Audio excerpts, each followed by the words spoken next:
Hey friends, welcome back to Llama Mama Kayla's Yarn Tube. I'm Kayla, and I want to say thank you for stopping by for a visit this morning. I am so excited to be back here with you today. I just love y'all so much. I really do. I just love each and every one of you. And here come Phoebe. I appreciate you all taking the time to watch my channel. Just to watch my videos, and y'all all give me so much encouragement, and I hope I can return the same to you guys. This is my little Phoebe. She's my little spoiled chihuahua. When she hears me say, "Hey friends, welcome back to Llama Mama," she comes running like she was in her puppy bed asleep, and I snuck off in here, looked back, and she was still all covered up in sleep, but she heard me say that, and so she has to jump up and run in here just for me to pick her up for a moment. Because she is so super spoiled. She's like, "You forgot me, Mama. You forgot me." Did I forget you? I saw we. I'll hold her for a moment, but anyway, so today is Mandala Blanket Day. So I am so loving how my blanket is turning out. I thoroughly enjoy working on this blanket. It's so relaxing just to sit there and to crochet that row around this big old blanket. And it does take a while to do a row because it is so big. I'm not sure how many stitches is around. Will you smell my tea? I think she smells my tea. I am drinking some yummy caramel tea that Darlene sent me. Oh, it is very good. Now, I did put ice in it because I'm in Louisiana and it's summertime. But this is the tea that she had sent. It's salted caramel, and you can read the label there, maybe. But anyway, it's a very good tea. We hope our tea delights you. Yes, ma'am, it sure does. I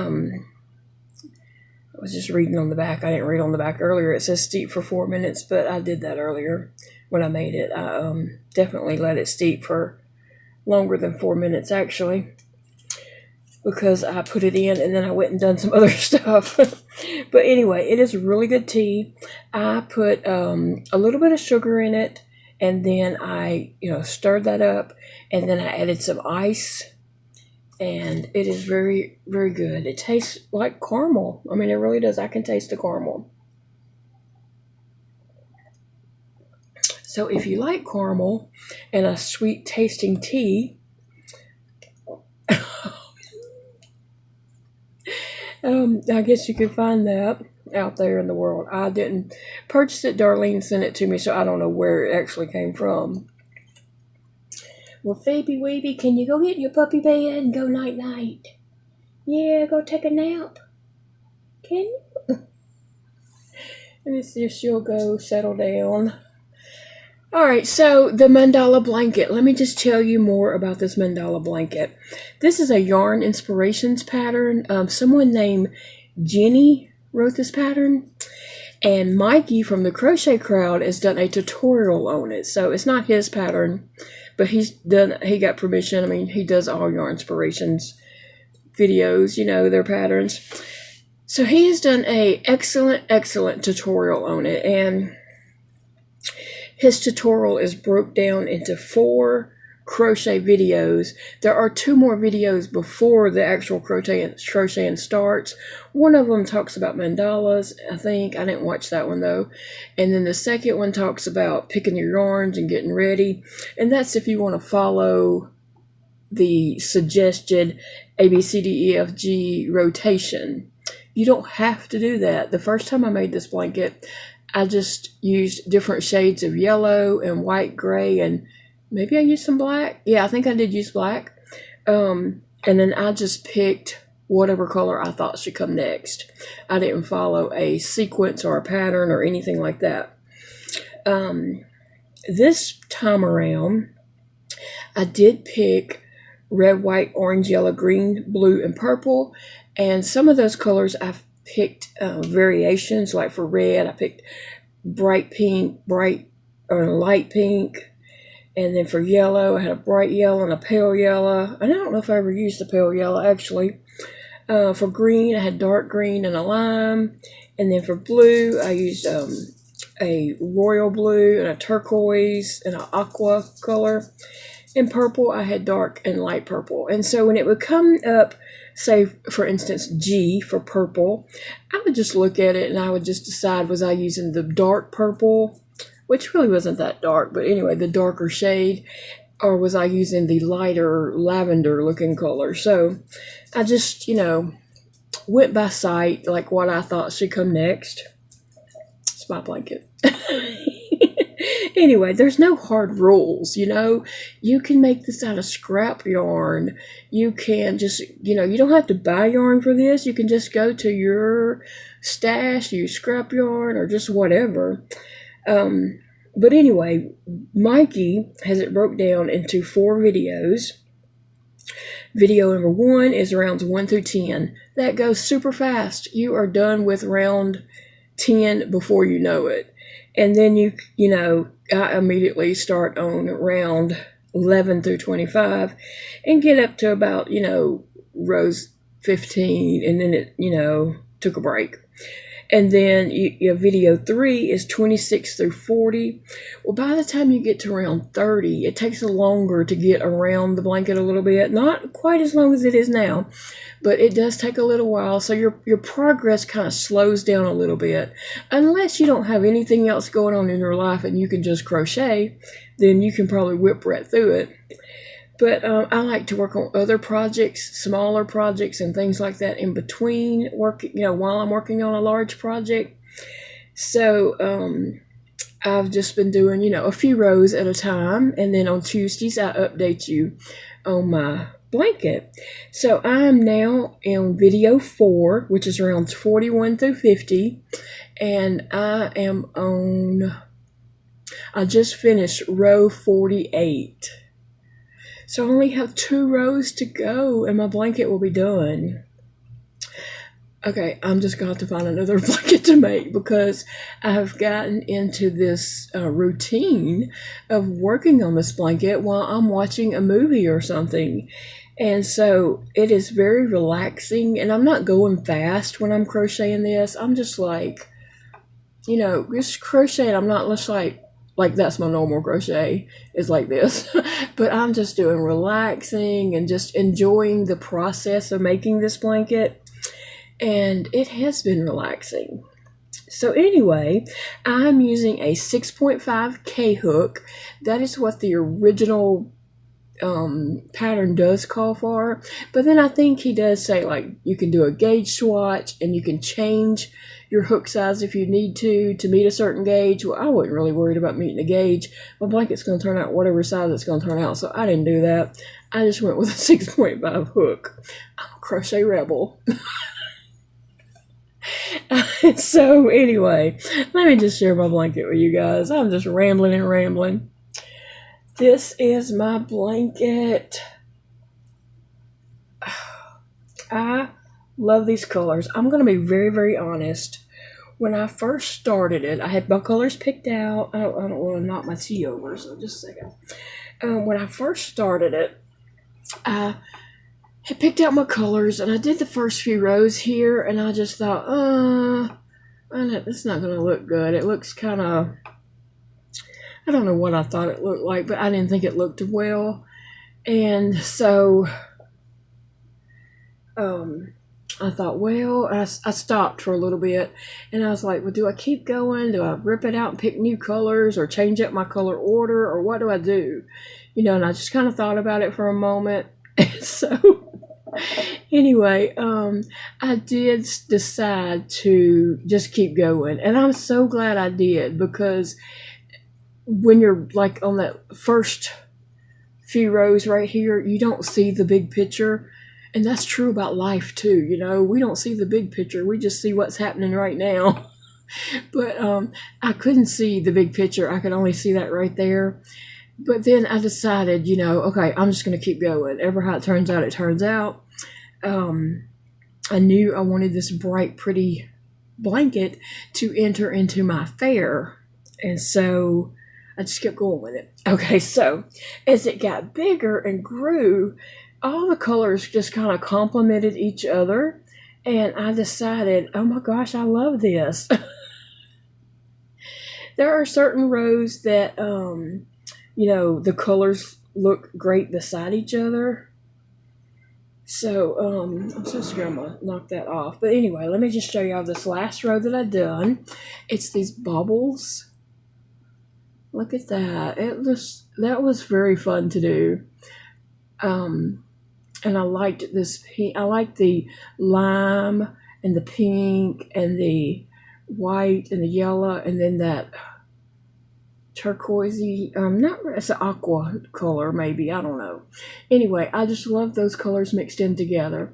Now I did deviate right here on these colors. I think the yellow and the blue, it was changing back to the green and orange again, and I just did green and orange, so I didn't want to do green and orange again. So I changed my yellow and my blue. Well, the yellow might have been called for. Yeah, I think the yellow did call for, but the next colors were like green and orange.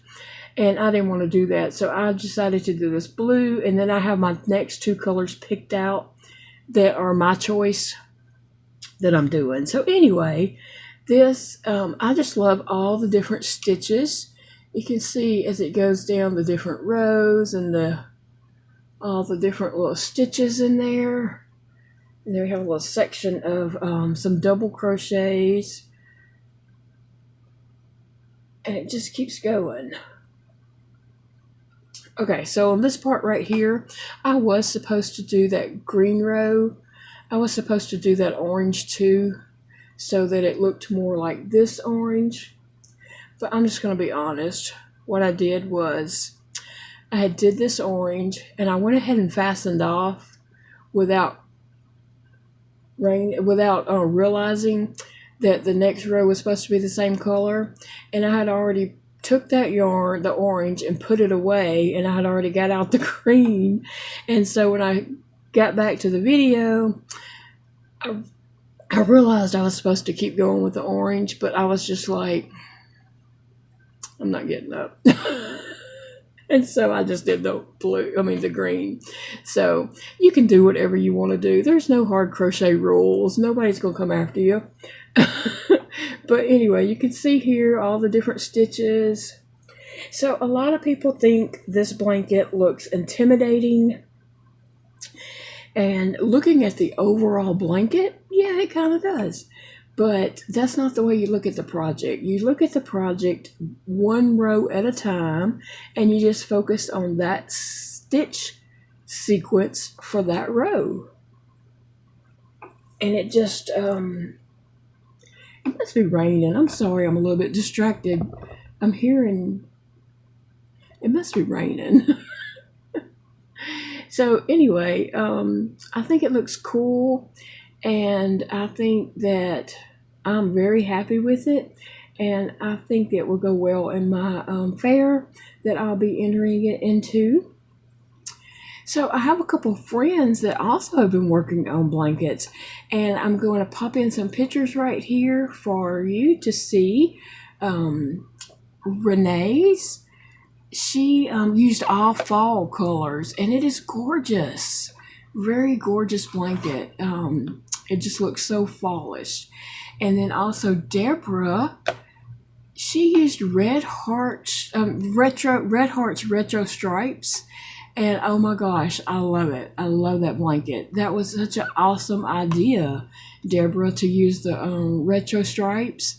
And I know that a lot of people like the retro stripe yarn. She used, I think it's a black, it might be a dark gray, but I think it's a black she used with it. But if you wanted to keep it, a light color, you could add white with it, or just whatever color you think complements it. But yeah, it's real pretty. So I want to pop that in right here for you guys to see Renee and Deborah's blankets.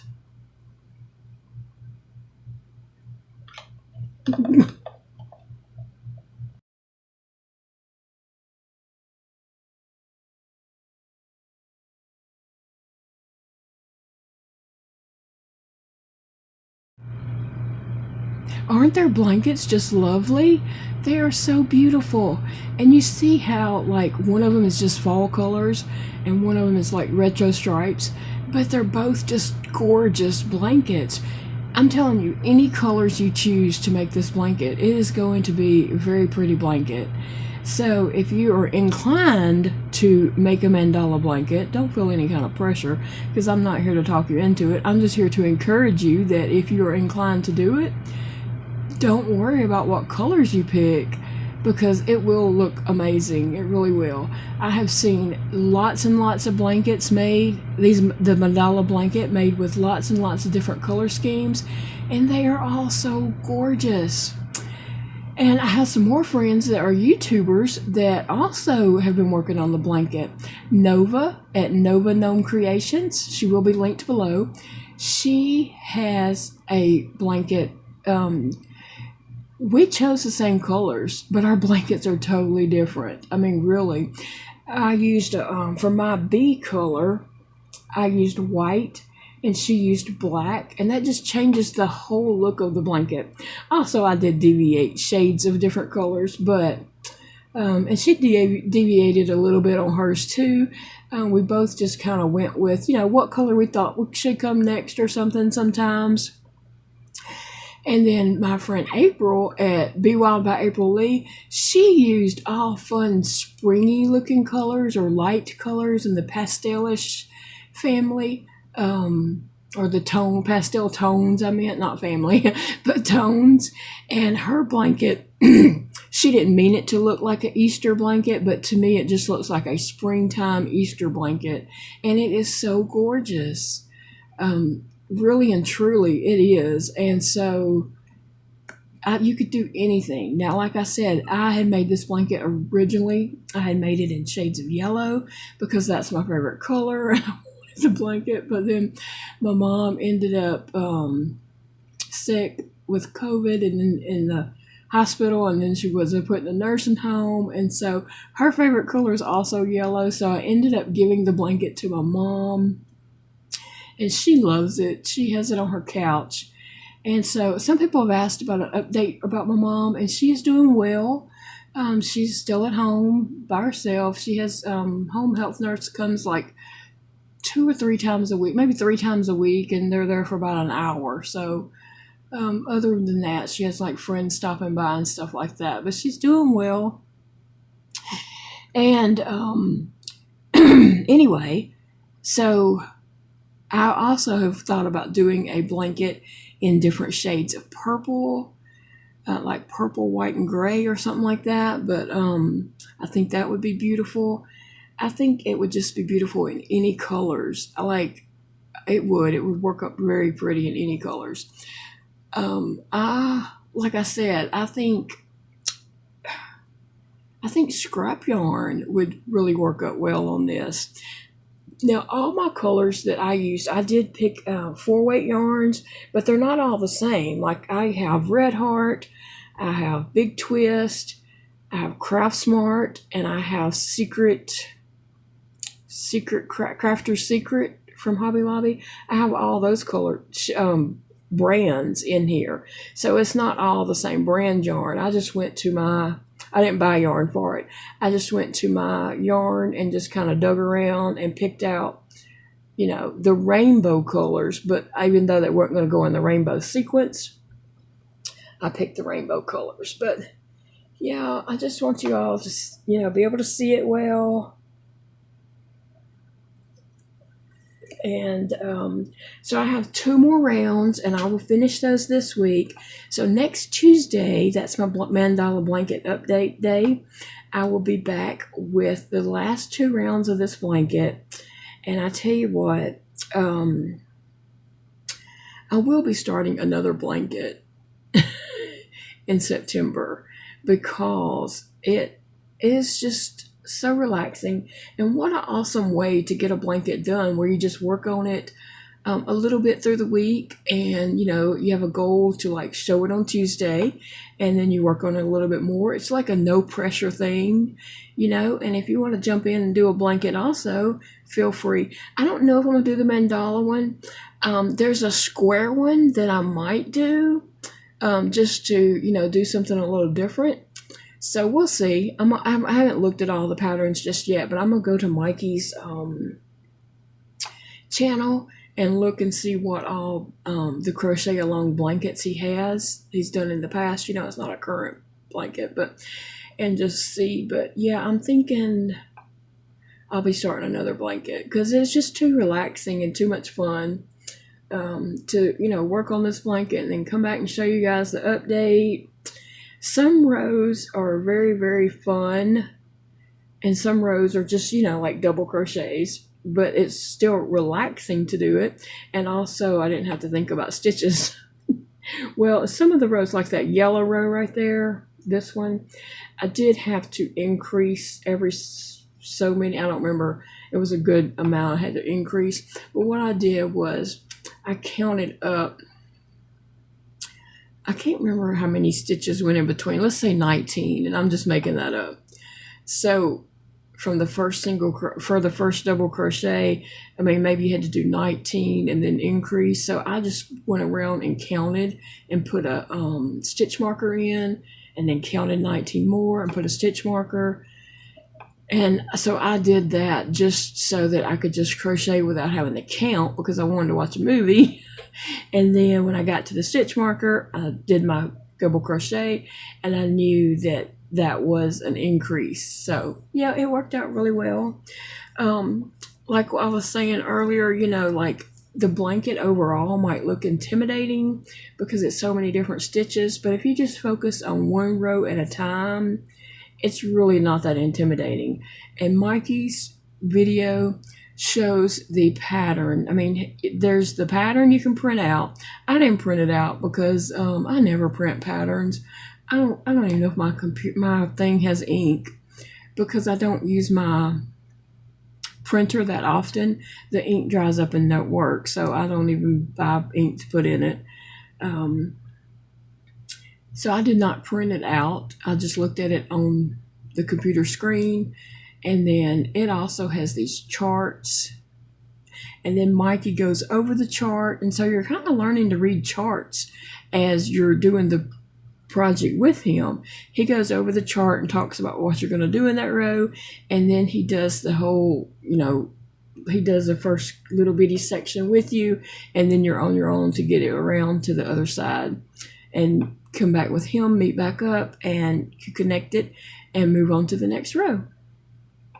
So it is easy to follow. So if intimidation, or you think it looks too hard, it's been holding you back, just give it a try. When I first saw the videos, what I did was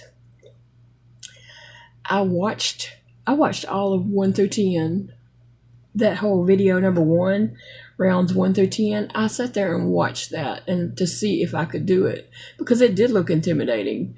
And as I was watching that, I was thinking, okay, I can do that. I can do that. Okay, I can do that. And then I was like, I think I can do this. So I did it. But anyway, guys, I want to say thank you for coming by and visiting with me today. I hope I didn't talk your ears off, but I probably did. I hope you all have a great day, and it is a beautiful day to crochet. And I will see you guys in the next video. Bye, friends.